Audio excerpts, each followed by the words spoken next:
Irmãos, esse trimestre ele tem sido muito rico, porque tem sido uma oportunidade para nós armarmos o nosso coração. Armarmos no sentido de nos prepararmos para quando passarmos por situações de adversidades, de fatalidades, de perdas, nós possamos ter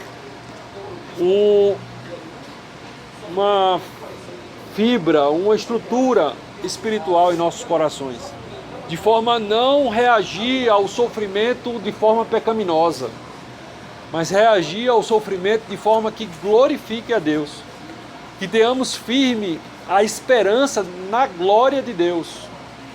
Como diz Romanos capítulo 5, versículo 3 ao 5, nos gloriamos, nos alegramos na esperança da glória de Deus.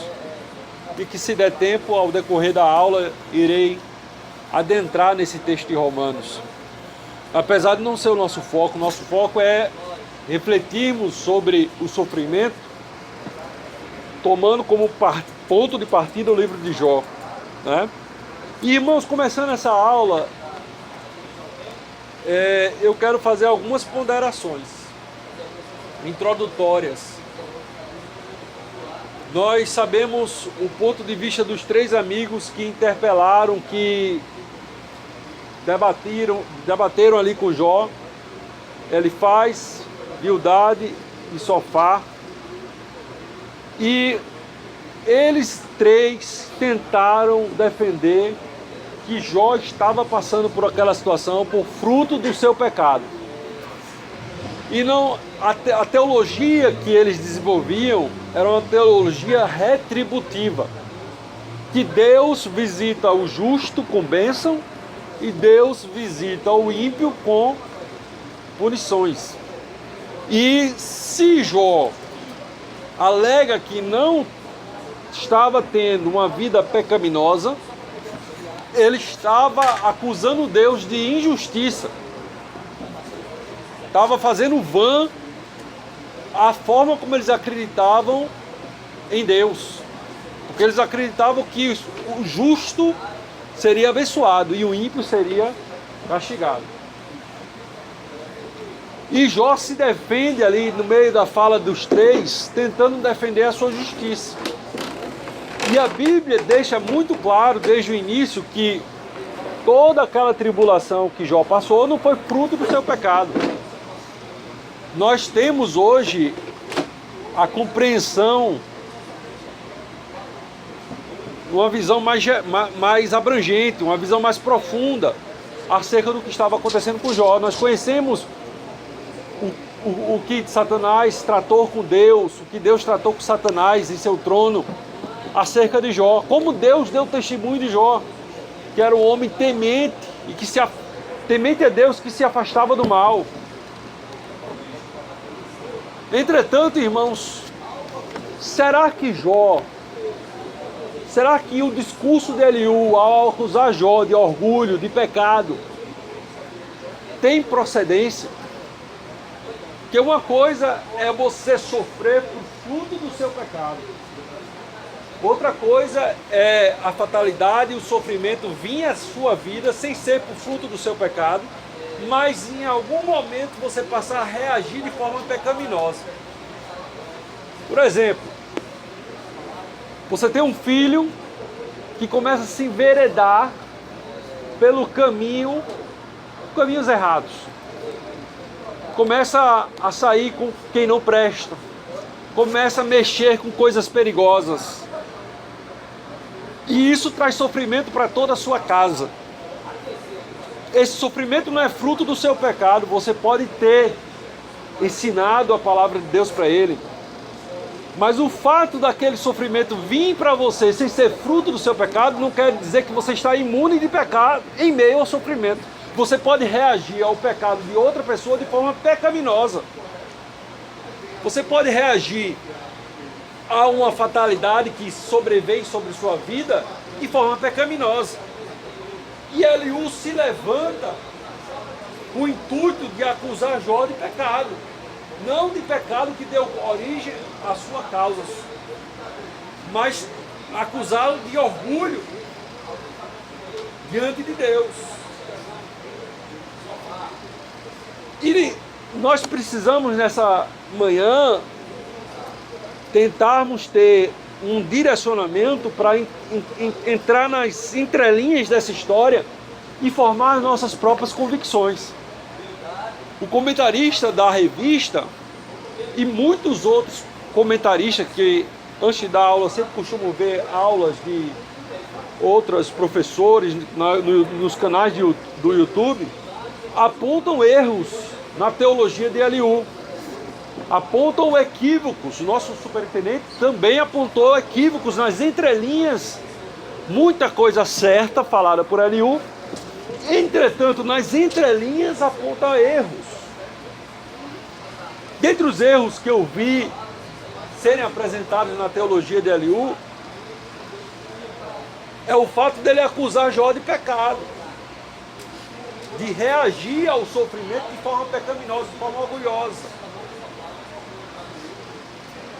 Eu tenho um ponto discordante dessa postura e eu vou defendê-lo. Eu vejo orgulho em Jó, não que deu origem ao seu sofrimento, mas diante do sofrimento, ele tem algumas falas que ele vai ser repreendido por Eliú e pelo próprio Deus. Mais na frente na história de Jó, ele diz: eu me arrependo até o pó e até a cinza. Mais na frente na história de Jó, Deus vai repreendê-lo também. E nós vamos ver isso nas próximas aulas, mas eu vou fazer uma pequena menção. Mais na frente, na história de Jó, Deus vai falar com Elifaz e dizer que não aprovou o discurso de Elifaz, nem dele, nem o do Bildad, nem o do Sofá, e que eles fossem apresentar sacrifício para que o seu servo Jó orasse por eles e que a sua ira não caísse sobre eles. Vai ser o...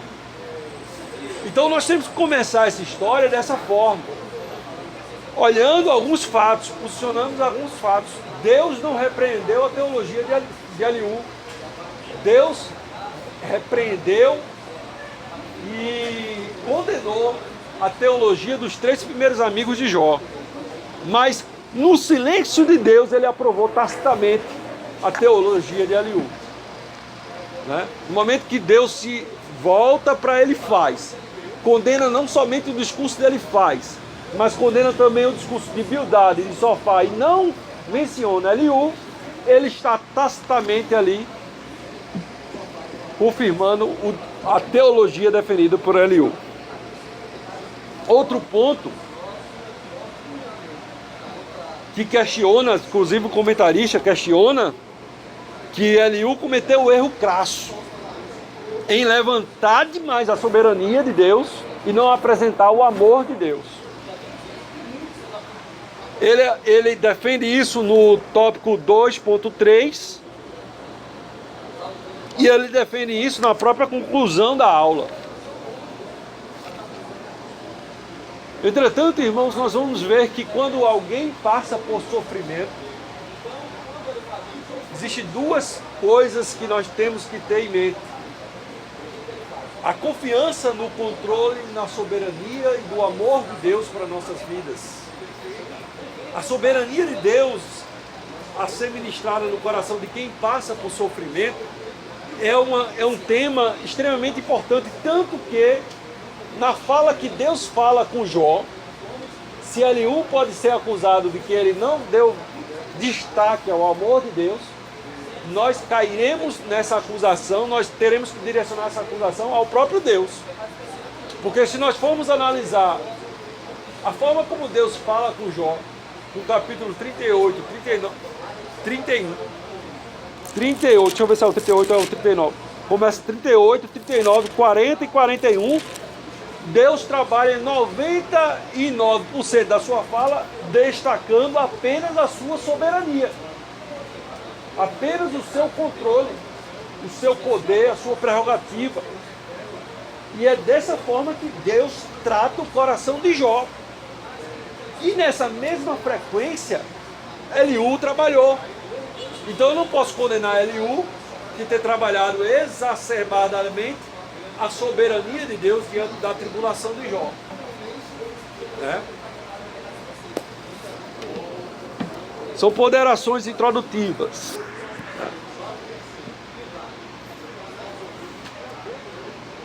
Eliú era o mais novo dos 4 amigos de Jó que estavam ali. Eliú era o mais novo.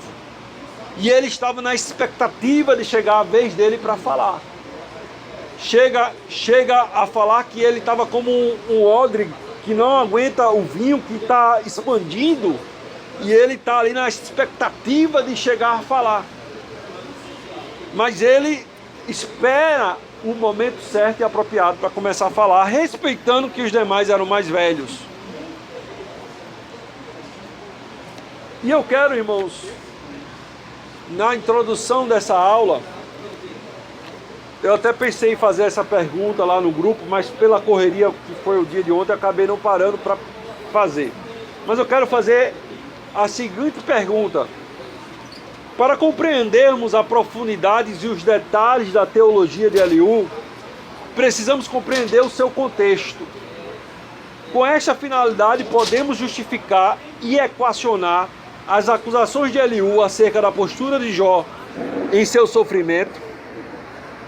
A pergunta é: nós podemos justificar as acusações de Eliú acerca da reação de Jó, a reação pecaminosa de Jó? Ou você vai ser levado a pensar nessa manhã, ou você vai se posicionar e dizer: não concordo. Como alguns comentaristas que eu vi, alguns estudiosos se posicionaram dessa forma: não concordo, porque o próprio Deus dá testemunho de Jó no início do livro de Jó. Mas perceba, eu não estou defendendo aqui a possibilidade de o sofrimento ter se apresentado na vida de Jó devido ao seu pecado. Não. O sofrimento veio na vida de Jó para que se manifestasse a glória de Deus na vida de Jó. Entretanto, em meio ao sofrimento, Jó pode ser acusado, como Eliú fez, de agir de forma orgulhosa e pecaminosa diante de Deus? Essa é uma pergunta introdutória. Vamos ver, irmãos, as acusações que Eliú fez a Jó. E para formar nossas convicções. Primeira delas, Jó capítulo 33, versículo...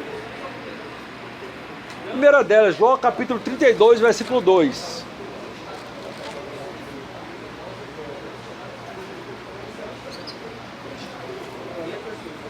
Pode ler. 32, versículo 2. 32, não, primeiro 32, versículo 2. Então se acendeu a ira de Eliú, filho de Baraquiel, visita da família de Rô. Acendeu-se a sua ira contra Jó, porque ele pretendia ser mais justo do que Deus. Amém. Então, o que é que Eliú acusa Jó aqui? Que ele estava querendo se levantar e justificar a si mesmo mais do que o próprio Deus. Estava querendo defender que ele era justo e que Deus estava fazendo injustiça contra ele. É uma acusação. Vamos ver capítulo 33, versículo 8 ao 13.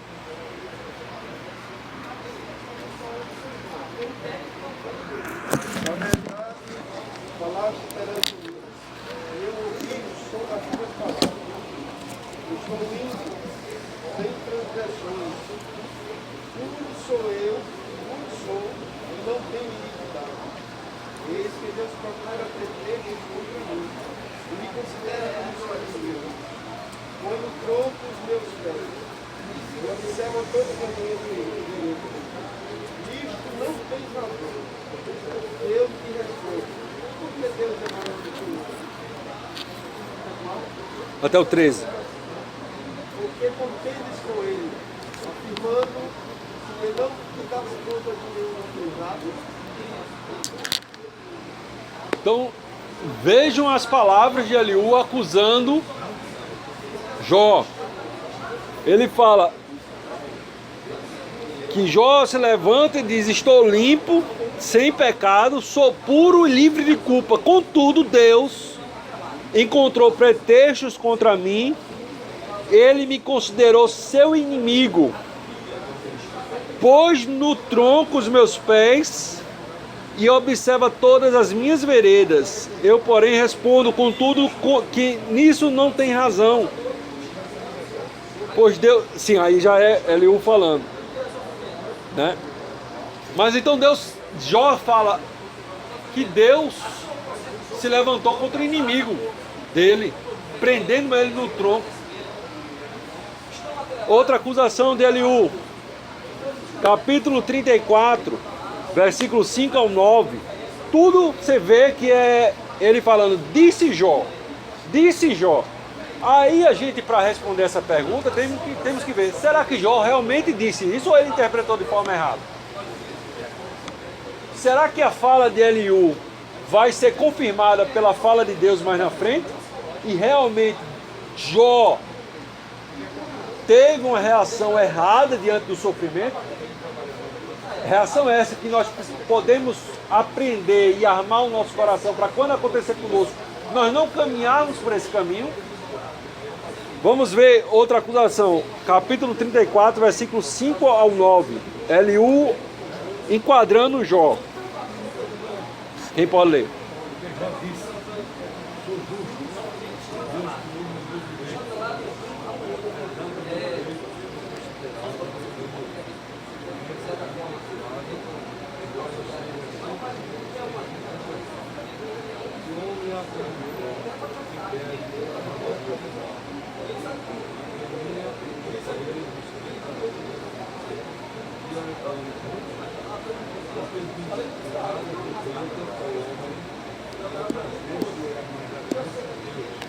Amém. Até o 9. Então, Jó falou, sou justo e Deus tirou o meu direito. Em outras palavras, ele está acusando Deus de injustiça, de injusto. Deus tirou o meu direito. Apesar do meu direito, sou considerado mentiroso. Minha ferida é incurável, embora eu esteja sem transgressão. Aí mais na frente ele diz, versículo 9, pois diz, de nada aproveita o homem com prazer sem Deus. Será que Jó falou isso? De nada aproveita o homem com prazer sem Deus? São as acusações de Eliú. Vamos lá. Ainda o capítulo 34, versículo 37. Quem pode ler? Porque ao seu pecado acrescenta a transgressão, ele nós bate as palmas e multiplica contra Deus as suas ações. Eliú deixa transparecer aqui que entre as falas que estava ali sendo levada a Jó, ele tem uma postura de entre nós bate palmas com desprezo e multiplica contra Deus as suas palavras. Ele acusa Jó de agir de forma, vamos dizer assim, soberba, prepotente. E esse é um ponto que eu não consigo ver em todo o livro. Mas é uma fala de Eliú e eu quero registrá-la aqui, né? Mas vamos lá. Outra fala de Eliú, capítulo 35, versículo 1 ao 2. E essa é a última para a gente fechar essa pergunta. Vamos lá. 35, versículo 1 e 2. Quem pode ler?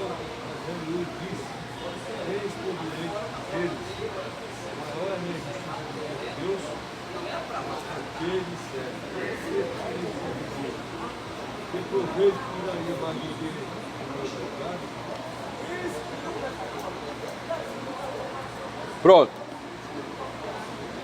Então, mais uma vez, Eliú apresenta Jó como se estivesse se levantando, como se fosse mais justo, que sua justiça era maior do que a de Deus, né?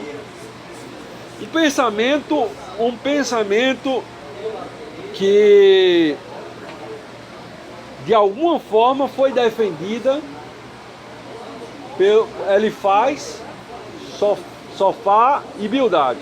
De alguma forma, Elifaz, Sofá e Bildade se levantou com argumentos parecidos.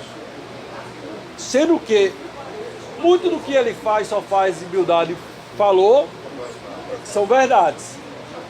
Mas são verdades que foram mal aplicadas no contexto de Jó.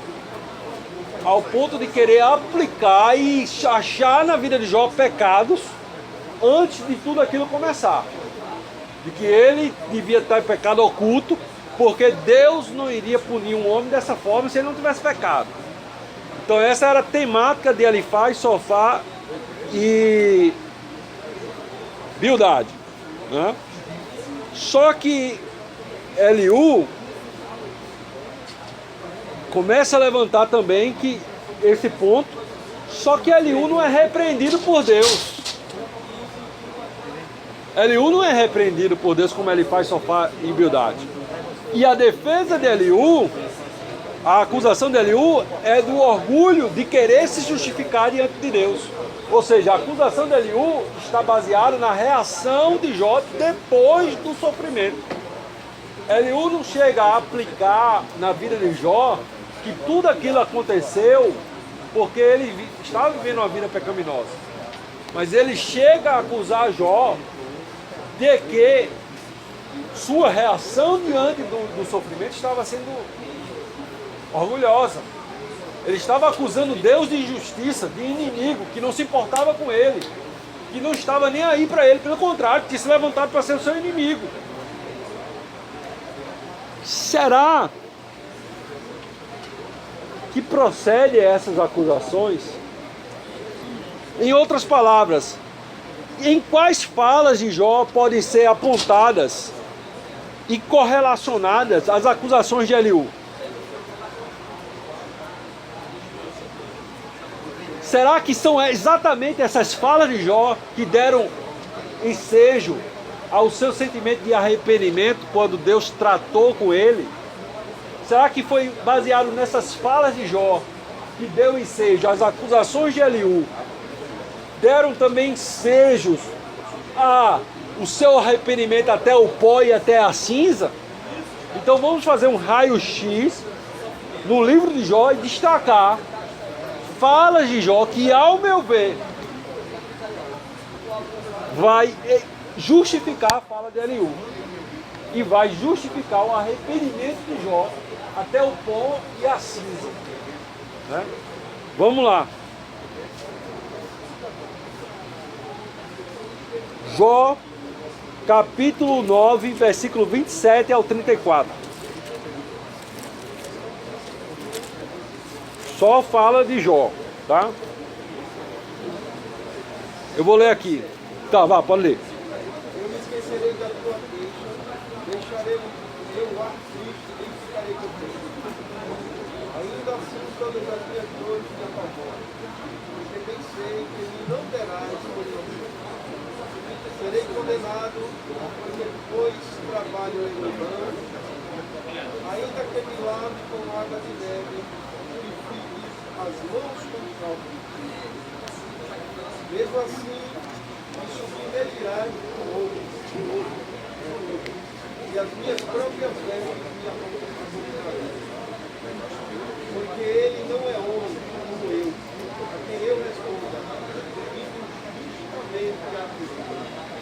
Não há entre nós árbitro que põe a mão sobre nós ambos, e ele a sua vara de cima de mim, e não me averigou sobre ele. Então, falarei sem temer, do contrário, não estarei. Amém. Então, vamos começar a analisar de trás para frente. Versículo 34. Ele fala que Deus está com a vara em cima dele e está lhe amedrontando com o seu terror.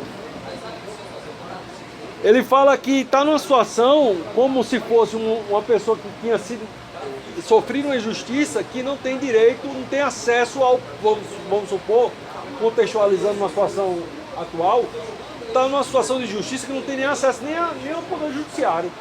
Ele não pode pagar advogado, não tem defensoria pública, não pode peticionar ninguém, não tem ninguém para recorrer.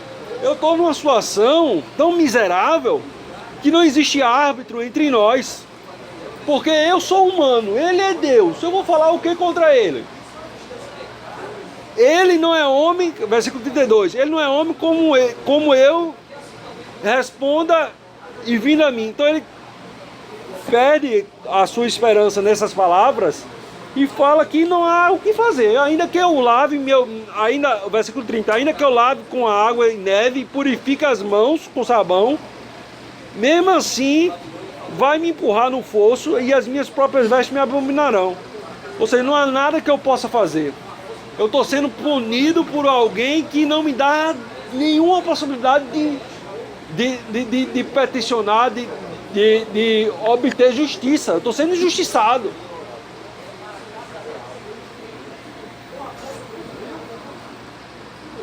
Jó, capítulo 19, versículo 6 ao 12.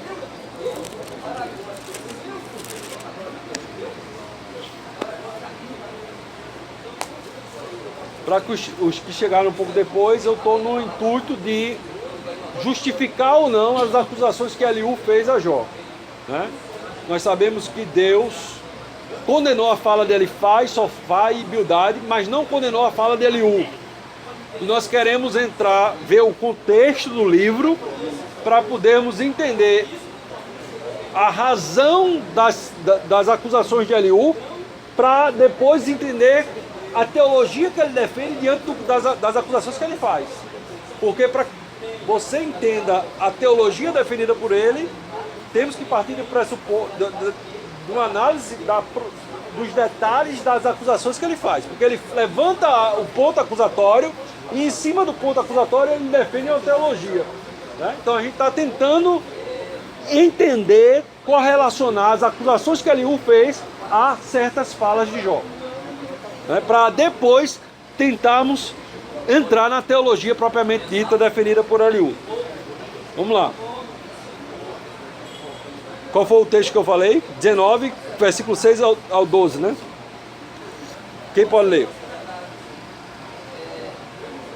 Sabei agora que Deus é quem me transportou com a sua rede e com a sua rede me cercou. Eis que clamo violência, mas não sou ouvido. Grito, socorro, mas não há justiça. O meu caminho ele entristeirou e não posso passar. E nas minhas veredas postrevo. Da minha honra me despojou, tirou-me a coroa da minha cabeça, quebrou-me de todos os lados e eu me vou. E arrancou a minha esperança como a uma árvore.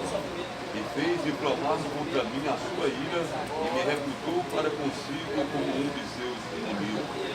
Juntas vieram as suas tropas e prepararam contra mim o seu funil e se acamparam ao redor da minha tenda. Vejam as palavras de Jó, irmão. Está acusando Deus de ter se levantado como seu inimigo.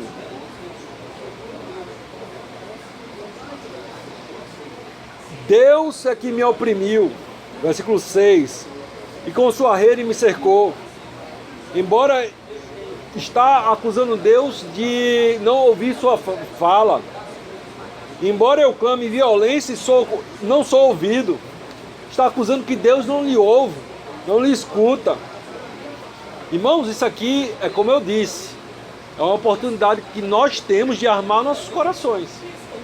Porque as mesmas tentações se apresentarão no nosso coração que é enganoso, diante de algum problema, de alguma dificuldade. Nós vamos pensar, rapaz, será que Deus se importa mesmo comigo? Por que eu estou passando por isso? Né? Embora eu clame violência, eu não sou ouvido. Embora grite por socorro, não há justiça.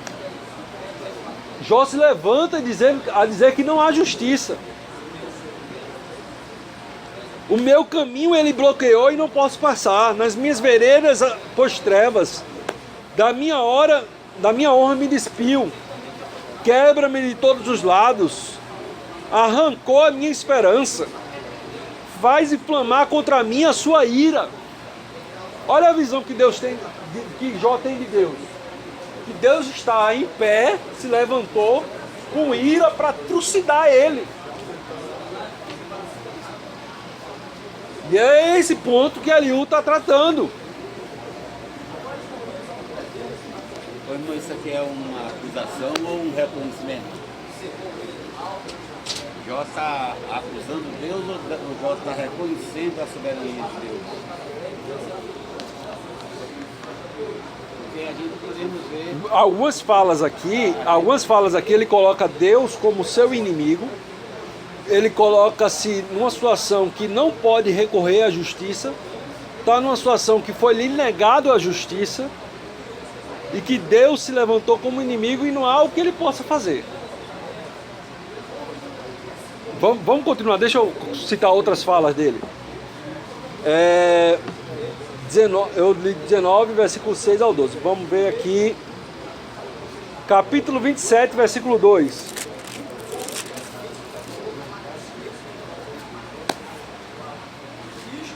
Fala de Jó. Quem pode ler?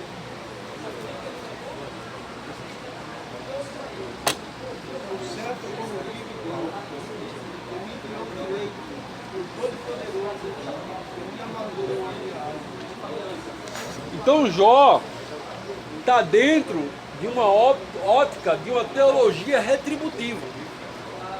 Ele se vê no direito e se vê que o seu direito foi lhe tirado. Ele não trabalha com a ótica da uma teologia que Deus pode estar trabalhando no sofrimento para trazer glória para Deus e crescimento para o homem. Por isso que Jó mais na frente vai se arrepender. E ele fala que Deus me tirou o direito. Tão certo como o filho de Deus que Deus me tirou o direito. E me negou a justiça. Ou seja, eu estou sendo injustiçado pelo próprio Deus. Jó está acusando Deus de injustiça. Por isso que Eliú vai se levantar e defender a justiça de Deus. Vamos lá. Capítulo 23, eu fui para o 27, mas ainda o 23, versículo 8 ao 9. Voltando um pouquinho.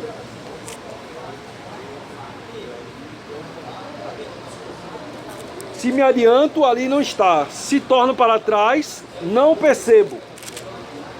Se opera à esquerda, não vejo. Encobre-se à direita e não o diviso. Ou seja, Jó começa a falar que não consegue ver Deus em nenhum momento. Não consegue ver Deus operar, não consegue ver Deus responder em nenhum momento. Ele está perdido. Né? Aí, capítulo 30, versículo 20 ao 21. Capítulo 30, versículo 20 e 21. Clama a ti, ó Deus, mas não me responde. Põe-me de pé, mas para mim não atentas. Torna-te cruel para comigo. Com a força da tua mão me atacas. Jó começa a defender que ele está clamando a Deus, mas Deus não atenta. Que Deus não se importa com ele. Que Deus se tornou cruel para com ele. Irmãos, armemos os nossos corações. Porque nossos corações, ao passar por situação de sofrimento, podem ser tentados a andar nesses caminhos. Que Deus não se importa conosco. Que Deus não está nem aí, porque senão eu não estaria passando por isso. Né? Capítulo 31, versículo 2 ao 3. São muitas falas de Jó que a gente pode tipificá-las como para justificar a fala de Eliú. Veja quantas falas eu tô colocando em baila. Capítulo 31, versículo 2 e 3. Pois que porção tem um homem da parte de Deus lá de cima? Qual é a sua herança do Todo-Poderoso lá das alturas? Não é a ruína para os perversos e o desastre para os que praticam iniquidade? Jó começa a falar a sua última defesa aqui no capítulo 31, é a sua última fala aqui, E ele começa a defender uma justiça retributiva. Qual é a herança que o homem pode ter diante de Deus? Não é a punição para os perversos? Então por que eu estou sofrendo dessa forma? Se eu não fiz isso, se eu não defendi isso, não defendi isso, se eu não prezei por isso, não prezei por isso, e aí vai a defesa de Jó com 16 si que ele fala, que já foi trabalhado em aulas passadas. Mas ele começa a funcionar muito dentro da consciência da justiça retributiva, né? Aí, deixa só, 35 do meio capítulo, só um minuto. Capítulo 31, versículo 35. Quem me dera alguém que me ouvisse, agora assim na minha defesa, que o Todo-Poderoso me responda, que o meu adversário escreva a sua acusação. Só que o adversário que ele cita aqui é o próprio Deus. Ele pede resposta ao seu adversário, que era Deus, e que lhe responda a acusação. Ele fundamenta uma peça como se fosse uma peça jurídica, reivindicando justiça, e dentro de uma consciência da justiça retributiva, né? Pode falar, Jonas. No versículo 6, que dentro para Deus, pesado e balança fiel, né? Então, como que Deus não estivesse fazendo isso, né? Então, irmãos, se hoje nós somos tentados aí nessa direção, no meio do sofrimento, uma coisa é a gente teologicamente condenar uma postura, outra coisa é a gente passar pelo vale da sombra da morte e ver a fragilidade ao nosso coração, como diz Jeremias, enganoso é o coração do homem, incorrigível, quem o conhecerá, e ver a fragilidade do nosso coração, e nós somos tentados a acusar que Deus não está nem aí para a nossa vida, porque se tivesse não estaria passando por isso. Com toda a revelação bíblica, né? Jó não tinha ciência do que aconteceu daquela conversa que Deus teve com Satanás. Jó não tinha ciência, Jó não tinha revelação escrita, Jó só tinha tradição oral. E, irmãos, para quem pensa de forma contrária, que está errado, Jó não pode ser acusado dessa forma, eu posso demonstrar a fala do próprio Deus. Capítulo 41 de Jó, vamos lá. Capítulo 40, perdão. Disse mais o Senhor a Jó: quem contende com o Todo-Poderoso o ensinará? Quem assim argue a Deus respostas a estas coisas? Então Deus começa, nos capítulos anteriores, levantar sua presciência, sua sabedoria, sua onipotência, seu poder, sua majestade. Aí depois ele pergunta a Jó: quem contende contra o Todo-Poderoso vai poder me ensinar alguma coisa, Jó? Então Jó responde ao Senhor: eu sou indigno, que te responderei eu? Põe a mão na minha boca. Uma vez falei, mas não replicarei 2 vezes, porém não prosseguirei. Então o Senhor falou a Jó do meio da tempestade: cinge agora os teus lombos, homem, como homem. Eu te perguntarei, tu me responderás. Farás tu vã a minha justiça? Ou me condenarás para te justificares? Jó, tu vai querer se justificar me condenando? Jó, tu vai fazer vã a minha justiça, Jó? O próprio Deus teceu palavras na mesma frequência, na mesma direção da de Eliú. Então isso é a prova, bater o prego e virar a ponta. É a prova cabal dos novos. Primeiro, o fato de que a teologia de Eliú não foi reprovada por Deus, como foi a de Elifaz, Sofaz e Bildade. E o próprio Deus, quando vai falar com Jó, trata de exaltar a sua soberania e de questionar a postura pecaminosa de Jó, de reagir pecaminosamente ao sofrimento. Jó não sofreu por causa do seu pecado, não. Jó sofreu por um propósito divino de trazer glória para ele. para Deus, trazer glória para Deus. Deus queria glorificar, dizer que ele era, Jó temia a Deus não por causa das bênçãos, Jó temia a Deus porque Deus era digno de ser temido, independentemente das bênçãos.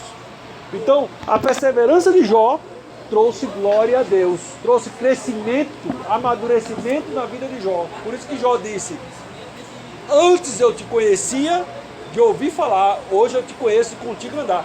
Então, Jó sofreu com o propósito divino de crescimento na vida dele.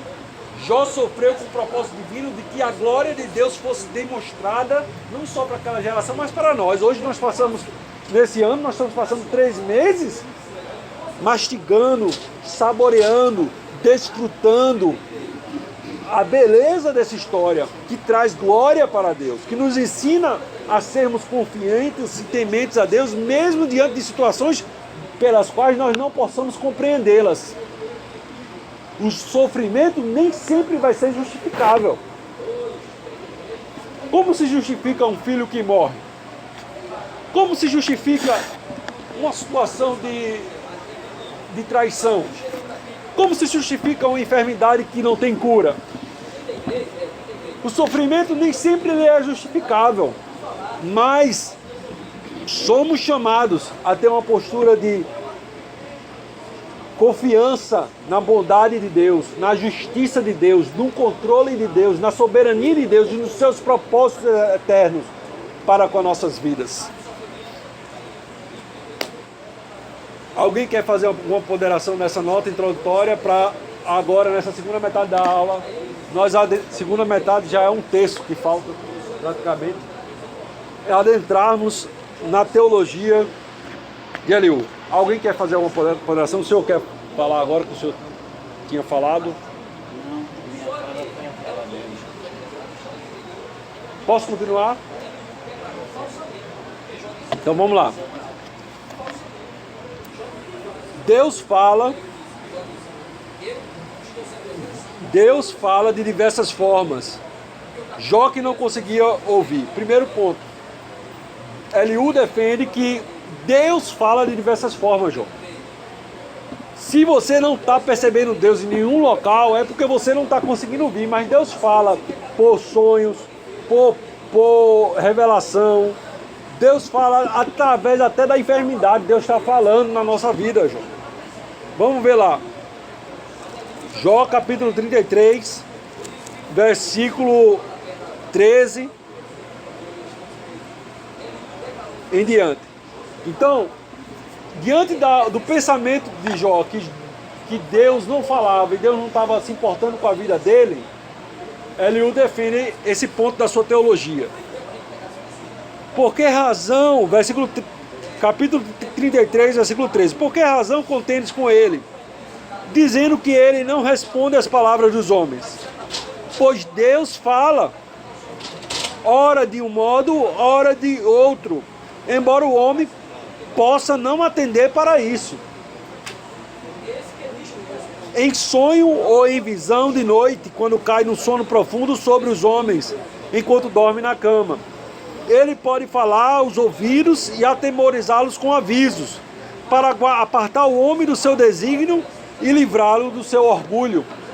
Então, ele começa a defender, no versículo 18 em diante, que muitas vezes a enfermidade vai vir na vida do homem para livrar o homem dos desígnios do seu coração e livrá-lo do seu orgulho, para trabalhar ele, para fazer ele crescer, como moldar o seu coração como se o oleiro molda o barro, né?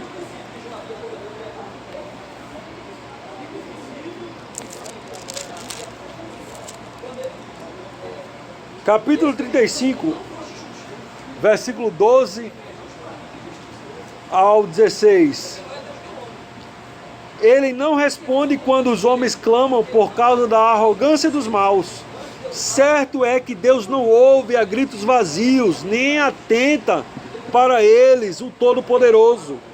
Quanto menos ouvirá ele quando dizes que não o vês, que a tua causa está perante ele e que esperas nele, ainda mais que a sua ira jamais castiga.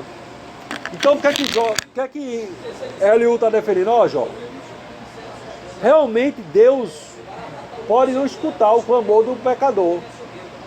Realmente Deus pode não ouvir, não responder, mas isso quando acontece, Ele não responde quando os homens clamam por causa da arrogância. Se você clama a Deus em sua arrogância, em gritos vazios, em pensamentos errados, Deus não vai lhe responder. Então, se você está se levantando como vítima, acusando Deus de injustiça, se levantando, que Deus mostre minha falha, que Deus traga minha injustiça, que Deus aponte o meu erro, que Deus me explique por que Ele está se fazendo mal contra mim. Então, a forma como você está se dirigindo a Ele, Jó, não está correta. Você tem que partir do pressuposto, Jó, que Deus é justo, que não há injustiça, não há iniquidade nele. Ele não faz mal para você, Jó. E algumas vezes, eu acho interessante quando ele fala que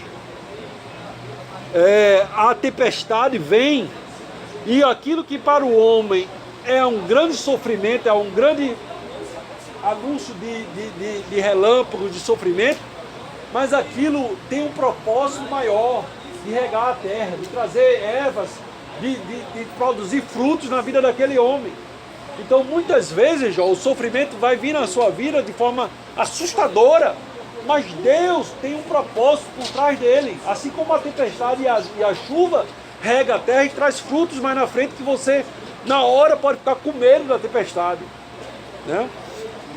E nessa primeira fala de Eliú, nós temos ali o tópico 1.1, 1.2, 1.3 da nossa revista. O próprio comentarista fala aqui no tópico 1.2 o seguinte, já na parte final do tópico 1.2, o jovem acredita que mesmo o patriarca, considerando-se moralmente puro, padece do pecado do orgulho. Capítulo 33, versículo 17. Né? Então ele fala aqui, Deus fala para apartar o homem do seu desígnio e livrá-lo do seu orgulho. Na visão de Eliú, a revelação de Deus tem propósito de livrar o homem da soberba que o conduziria à morte. Outro ponto nessa fala de Eliú, o mistério da redenção. Eliú trabalha a esperança no coração do Jó com a perspectiva de que há alguém, Jó, que vai se colocar como mediador e que vai, Jó, trazer compaixão para a tua vida e vai poder mudar a tua sorte, a graça reservada para ti. E ele faz menção exatamente à figura de Cristo. São os versículos 23 e 24.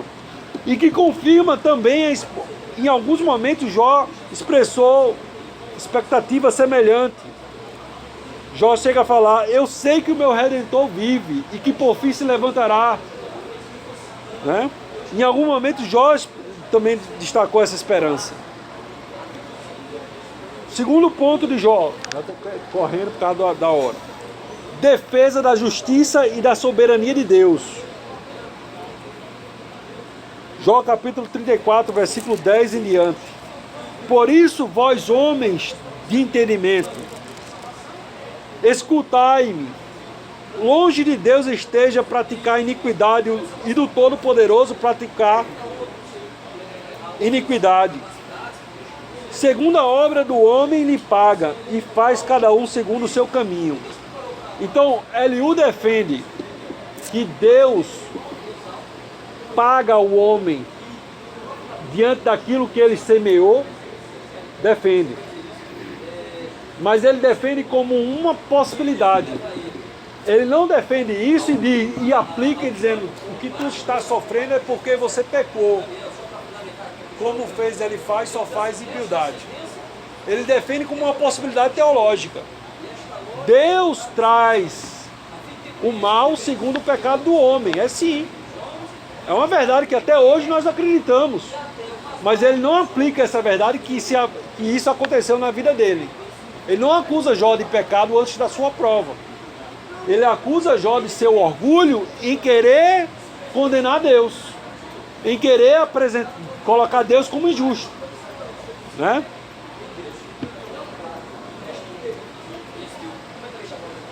Segundo a obra do homem, ele lhe paga, versículo 11, e faz a cada um segundo o seu caminho. Na verdade, Deus não procede impiamente, nem o Todo-Poderoso perfeta o juízo. Quem lhe entregou o governo da terra? Quem lhe deu autoridade sobre todo mundo? Se Deus quisesse, aí ele trabalha aqui a soberania de Deus, olha Jó, se Deus quisesse e retirasse o seu espírito de fôlego, toda a carne juntamente expiraria, e o homem voltaria ao pó. Como é que você diz, Jó, que Deus não se importa com a sua vida?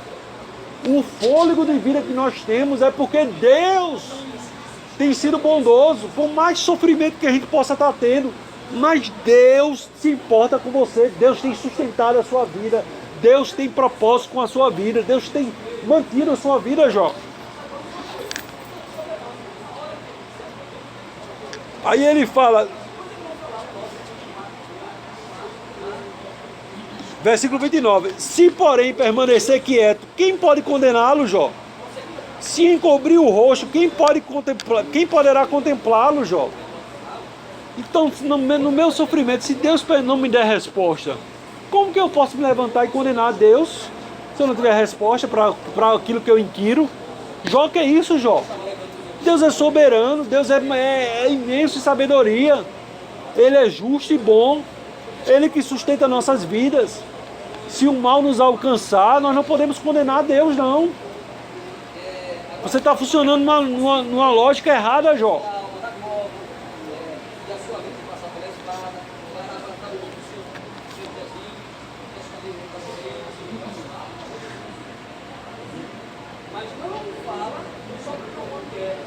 Capítulo 37, versículo 21 e 23. Ora, ninguém pode olhar para o sol. Já é a conclusão da fala de Eliú. Ora, ninguém pode olhar para o sol que resplandece no céu depois que o vento deixou limpo. Do norte ele vem em esplendor de ouro. Deus vem em tremenda majestade. O Todo-Poderoso está além do nosso alcance. Ele é exaltado em poder, em sua justiça e grande retidão. E ele a ninguém oprime, Jó. Olha a fala, olha o espírito da fala de... o coração da fala de Eliú. Deus está exaltado em poder, Jó. Ele está além da nossa compreensão, Jó.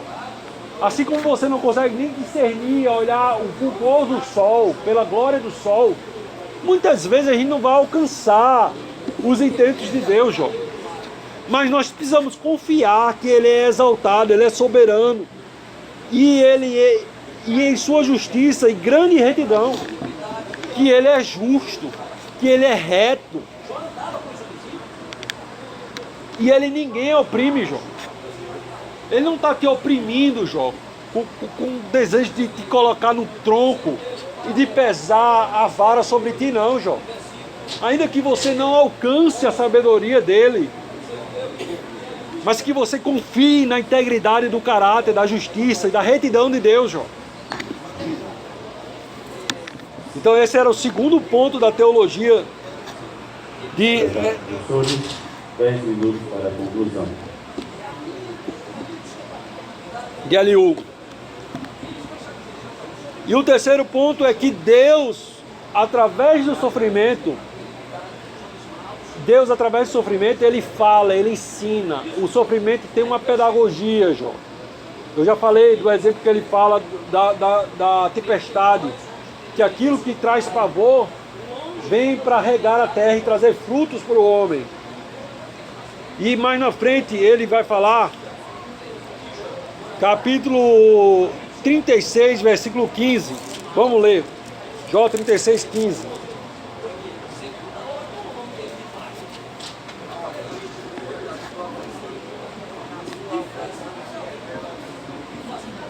Eu não consegui entender.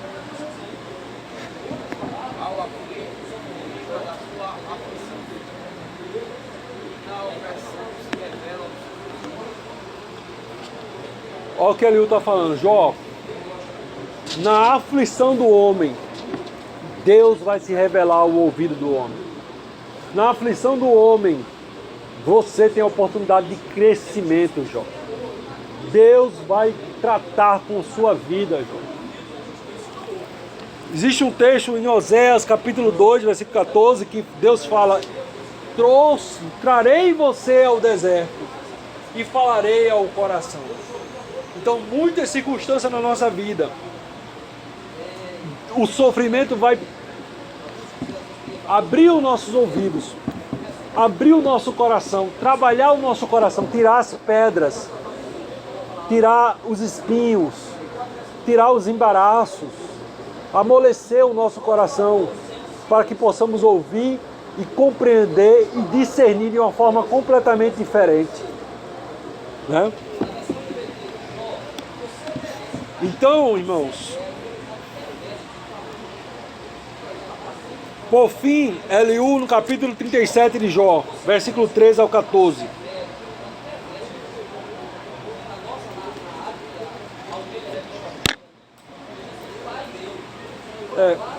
Não é nem por fim, ainda vou trazer outro versículo de Eliú ainda.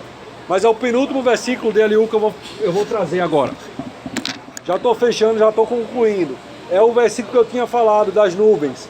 Veja que coisa linda. Ele traz nuvens para punir os homens ou para regar a sua terra e mostrar o seu amor? A isto, ó Jó, inclina os teus ouvidos. Atende e considera as maravilhas de Deus. As nuvens da tempestade, ela está vindo para punir o homem ou para revelar o amor de Deus para com o homem? Então, muitas vezes, o sofrimento na nossa vida, aparentemente, vai vir ali como uma situação de sofrimento, de incompreensão, no nosso coração pode brotar pensamentos de injustiça, mas Deus tem um propósito de regar, de fazer brotar, de crescer, e nós sabemos que esse propósito, na revelação do Novo Testamento, é formar o caráter de Cristo em nós. Romanos capítulo 8, versículo 28 ao 29. Todas as coisas cooperam para o bem daqueles que amam a Deus, daqueles que são chamados segundo o seu propósito, que foram chamados para serem conforme a imagem do seu Filho. Então, todas as coisas vão cooperar para o nosso crescimento, para que possamos nos parecer mais com Cristo. Essa era um dos pontos da teologia de Jó, de Eliú para Jó. Jó, ainda que você não compreenda, ainda que a tempestade lhe assuste, mas descanse na bondade de Deus, na soberania de Deus, na justiça de Deus. Louve a Deus, Jó. Capítulo 36, versículo 24 ao 26. Lembra-te de engrandecer a sua obra, que os homens têm celebrado, toda a humanidade a tem visto, os homens a contemplam de longe. Quão grande é Deus, e nós não compreendemos. O número dos seus anos se pode calcular. Então, Eliú chama Jó para uma postura diferente diante de Deus. Chama Jó a adorar a Deus pela sua grandeza, pela sua soberania, pela sua justiça. E ainda que tinha coisas que Jó não compreendesse, não podia compreender como é que eu estava vivendo uma vida de justiça, que o próprio Deus dava testemunho dele e passa por tanto sofrimento. Então, mesmo diante da incompreensão, confie em Deus, Jó. E é dessa forma que precisamos armar os nossos corações. Mesmo diante de não compreensão, do nosso coração falho, do nosso coração pecador, que possamos nunca sair dos pés de Jesus como aquela mulher que chorou lágrimas e enxugou os pés de Jesus com seus cabelos. Que nunca possamos nos apresentar diante de Deus com orgulho ou com acusações de injustiça de Deus para com você. Ainda que você não entenda, que você possa perseverar na intenção, na esperança da glória de Deus na sua vida. Nós fomos formados para a glória de Deus. Eu ainda tenho alguns minutos e queria fechar Exatamente com o que diz Romanos capítulo 5, versículo 3 ao 5. Não somente isso, mas também nós nos gloriamos nas tribulações, sabendo que a tribulação produz perseverança, e a perseverança, experiência, e a experiência, esperança. Então que possamos nos gloriar, irmãos. Não o fato de estarmos passando tribulação por passar, mas nos gloriar e nos alegrar na esperança que Deus seja glorificado em meio ao nosso sofrimento. E que em meio àquele sofrimento possa ser forjado em nós experiência e esperança. Esperança não de que sejamos libertos ou curados ou restaurados, mas a esperança da glória de Deus. A esperança que Paulo trata aqui é a esperança que ele fala no versículo 2. Nos gloriamos na esperança da glória de Deus. A esperança de que Deus seja glorificado em tudo isso. A esperança que mesmo eu, sem compreender, sofrendo como no sofrimento de Jó, no contexto de Jó, que eu possa ser fiel a Deus, que eu possa adorar a Deus, que eu possa exaltar a Deus, que Deus seja glorificado na minha vida. Essa é a esperança do crente ao viver por tribulação. É se alegrar na glória de Deus, na bondade de Deus, na sua soberania, por mais que não consigamos compreender. Amém, irmãos?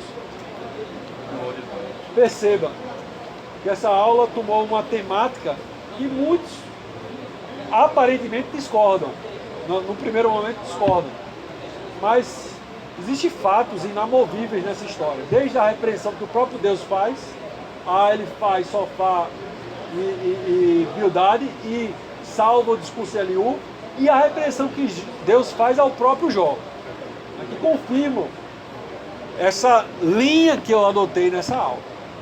Vamos ficar de pé e vamos orar.